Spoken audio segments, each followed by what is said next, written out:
Mick, thank you so much for talking to us. How are you doing? Yeah, good, thank you. How are you guys? Yeah, we're okay. We're very well. We're a little cold, but that's Silverstone at this time of year, isn't it? It's inevitable. Mick, you're one of our most requested drivers on the Fast and the Curious. This podcast's been running for a year now, and in terms of the drivers we've not yet had on, our DMs have had a lot of Mick Schumacher fans in them, so welcome. People have been very excited for you to be here. Oh, thank you. Yeah, I'm excited to be on it. Yes, it's your big debut on the podcast. How are you feeling? Yeah, good. Obviously a bit cold as you guys, but not ready to jump into it. And Mick, I'm talk sorry. racing. You cannot say that you are cold when you are wearing what looks like a white sleeping bag. Yeah, but I mean, it is a white sleeping bag, but the air still comes from the bottom into it somehow. So.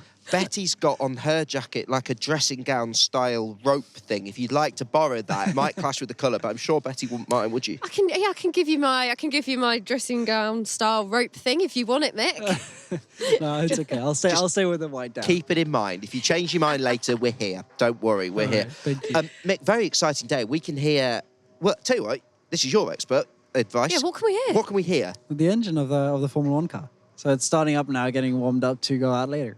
And that's exciting, isn't it? It is, yeah. I love hearing the sound of a Formula One car when I haven't heard it for ages, and you can just hear that. Oh, it just like engulfs you. Do you get that same excitement when you first hear it? I think it's more when I sit in it and drive it. Yeah, true. Yeah. So, but we I weren't think, doing that, understand, sadly. Yeah. no, I think that the sound is great, but also, the sound has changed quite a bit in the last couple of years, and especially looking back at like the V8 era, Oh, I think that is quite different. And I think that was when I had that feeling, hearing the V8 scream up and driving, for example, my dad's Ferrari in Mugello, the 2004 car, which was always a dream of mine. Just feeling those vibrations, hearing that engine, and it was amazing.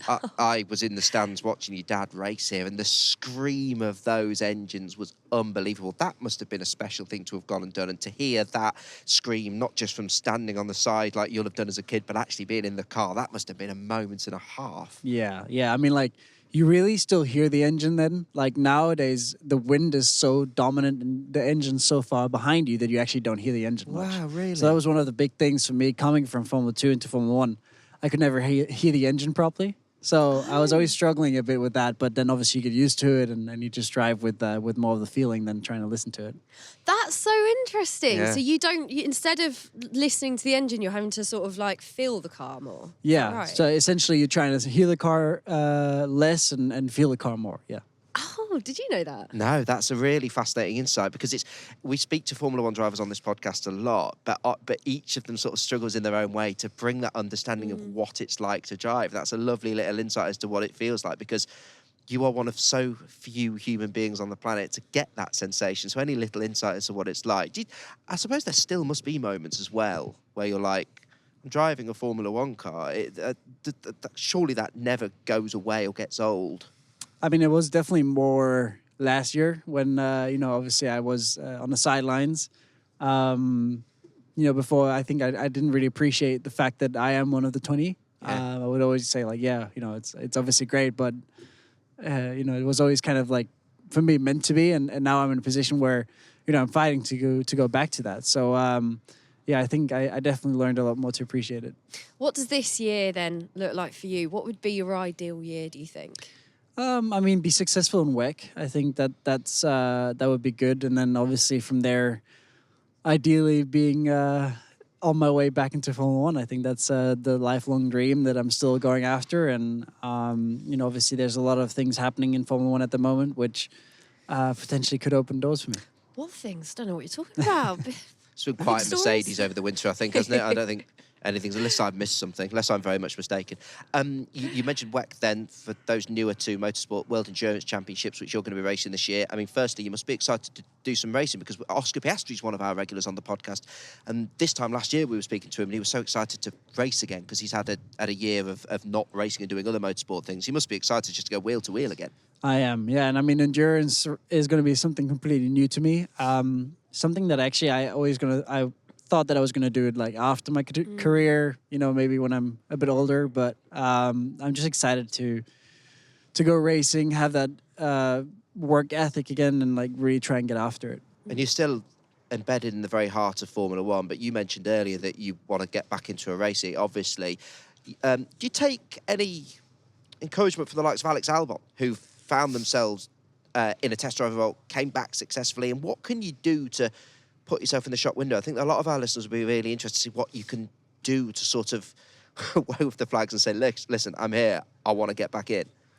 Yeah, I mean, obviously there have been a few occasions where people have gone out of Formula One and came back and were successful after. So, I definitely look at that and think to myself, the dream isn't over, and I still have every opportunity to prove that I am worthy of Formula One. And so yeah, hopefully with being behind a wheel again, I can do that.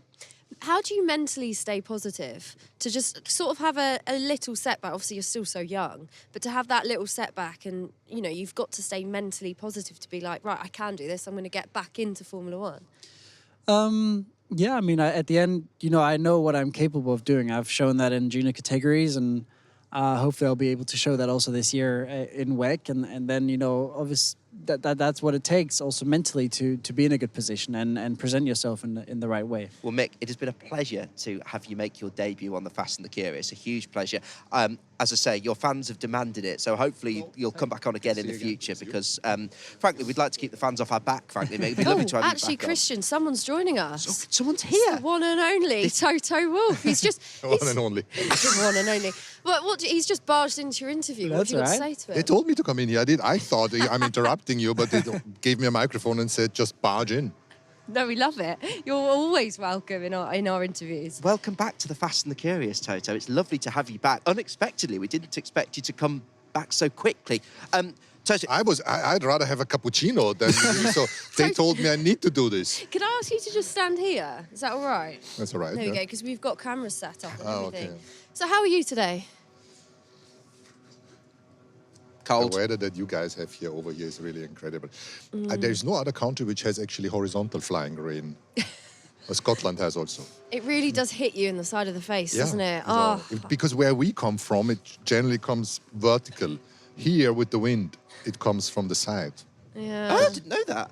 Yeah, Good yeah. insight. Well, Good. this Have is you why not wondered why you're wet on one side and not from the top? Betty's hair's been... my that's a bit- hair is an absolute mess right now, to be quite honest It's with you, okay. Toto. So, Let's talk about, you asked me how we were. Actually, we're quite happy because it's the launch day. It's the best day so far after finally the car has been worked on. It's the day everything comes together, the bodywork is being put on the car and it drives. yeah, are you happy with how everything looks? Yeah, but it looks really amazing. But, it can have any looks as long as it's fast. Is it fast? Hold on, I have a crystal ball in here. What's your crystal ball saying, Toto? No, it doesn't say me anything. It's not good data. Obviously, a very busy winter, an unusual winter for Mercedes. What determination is there in this camp to send Lewis out on a high and to get the team moving, back towards closing the gap on the Red Bulls? There must be a real air of determination, especially with, a great man like Lewis making his exit. You guys are going to want to end this relationship on a high, surely. Yeah, but it's not only the relationship that is obviously so great over these many years, but it's that we want to get this right. And what we've done is there's many bits on the car, mechanical parts that we've changed where we believe we had some question marks over performance. So we've done that. We're putting a lot of pressure on you as Formula One fans, Toto. I'm going to be completely honest. I said to Mick earlier, just really want you to do it. Please. I was feeling less pressure. Now you're just wading in like this. And Betty Glover's out of the pressure. There's more pressure now. We also want it really bad. Yeah, I know you do. And as well as this season, Toto, how much do you look at building the future for the team at the moment? Mercedes are in this fortunate position where there's young and exciting talents going through all the time. How much is this season a balance between, obviously, as Betty's just said, everybody wanting Mercedes wins again this year, we all want to see that, but also putting the building blocks in place for future? Yeah, I think we are in a good moment because we had this super successful spell with Lewis, and now we're parting ways at the end of the season. George is the massive, solid pillar that stands here and is going to step up as a more senior driver. And then we gotta find out what is it we want to do in mid to long term with Fred or with Mick or with some of the other potential contenders for the seat. And that's something we're not going to rush into, but properly look and evaluate. And we've got to let Toto go in just a second. Before he does, Mick, while you're here together, what's he like as a boss and a mentor? I'd quite like to have Toto Wolff in my corner. I think I really would. It. Like, I can't think of anyone better. What's he like? I mean, obviously he's here, stood next to you, so you're not going to say he's rubbish. Yeah, but no pressure. What's he like as a boss and a mentor? No, he's amazing. I mean, I think what's really stands out to me is he always, no matter how busy he is on a race weekend, he always finds time. And that's something that I generally really, really appreciate. What else can I say? I think he's really, the only... Sometimes I have a feeling that, like, I'm not here enough for you. It's been busy the last 10 days. Yeah, I mean, like... But you know me. that I know. No, I mean, also, I think he's the only, team principal and boss who would actually get into a car and drive himself. And I think that says a lot. Oh, so you've still got feet on the ground, not leaning into celebrity or anything like that? Oh, for me, that's the last thing. I admire people that are good in what they do. And I'm curious to understand why that is, why is someone an outperformer, or why has someone got a great personality, character traits that I admire. But this whole celebrity for being a celebrity, I'm trying to, to stay away. I'd rather deal with real people. Very Real down to earth and feet people. on the ground. You're being dragged away by your team. You're being You're very keen. You're a busy busy man. and I think the in-demand car is man. driving actually now. So Oh, well, you better go. you're missing the best thing. Let I us should know go. what you think about it. I will though, let you know. yeah. I will let you know. Let us know, Toto. Thank you so much for joining us on the Fast and the Curious. Toto, Ciao, you're a ciao. legend. Thank you so Love much. having you here. Enjoy Mick, your cappuccino as well. Yeah, you took it with cappuccino time away from me. We're so sorry. Bye. Mick, Toto, thank you so much. Thank you so much. See you later.